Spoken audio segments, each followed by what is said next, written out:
എന്താണ് uric acid?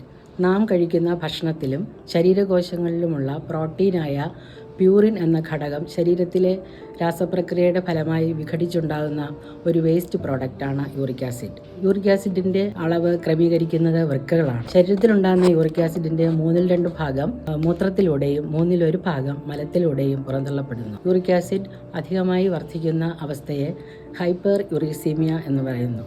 സാധാരണയായി സ്ത്രീകളിൽ 1.6 to 6 mg/dL പുരുഷന്മാരിൽ 2.5 to 7 mg/dL അളവ് കാണപ്പെടുന്നു. യൂറിക് ആസിഡ് വർദ്ധിക്കുമ്പോൾ യൂറിക് ആസിഡ് ക്രിസ്റ്റലുകൾ ഉണ്ടാവുകയും അവ സന്ധികളിലും വൃക്കകളിലും അടിഞ്ഞുകൂടുകയും ചെയ്യുന്നു. പ്രധാനമായും കാലിന്റെ പെരുവിരൽ സന്ധിയിൽ ക്രിസ്റ്റലുകൾ അടിഞ്ഞുകൂടുകയും ആ ഭാഗം നീരും അസഹനീയമായ വേദനയും ചുമപ്പ് നിറവും അനുഭവപ്പെടുന്നു. ഈ അവസ്ഥയെ ഗൗട്ട് അഥവാ വാതരക്തം എന്ന് പറയുന്നു. വൃക്കകളിൽ അടിഞ്ഞുകൂടുമ്പോൾ കിഡ്നി സ്റ്റോൺ ഉണ്ടാവുകയും വൃക്കകൾ തകരാറിലാവുകയും ചെയ്യുന്നു. ഭക്ഷണ രീതിയിലും ജീവിതശൈലിയിലും വരുത്തുന്ന മാറ്റങ്ങൾ കൊണ്ട് യൂറിക് ആസിഡ് പ്രശ്നങ്ങൾക്ക് മുക്തി നേടാം. ക്രമമായി വ്യായാമം ചെയ്യുക, ആവശ്യാനുസരണം വെള്ളം കുടിക്കുക, പ്യൂറിൻ അധികമായിട്ടുള്ള പയറുവർഗ്ഗങ്ങൾ, cauliflower, cabbage, mushroom, seafood, shellfish, red meat ഇവ ഒഴിവാക്കുക. മദ്യപാനം ഒഴിവാക്കുക.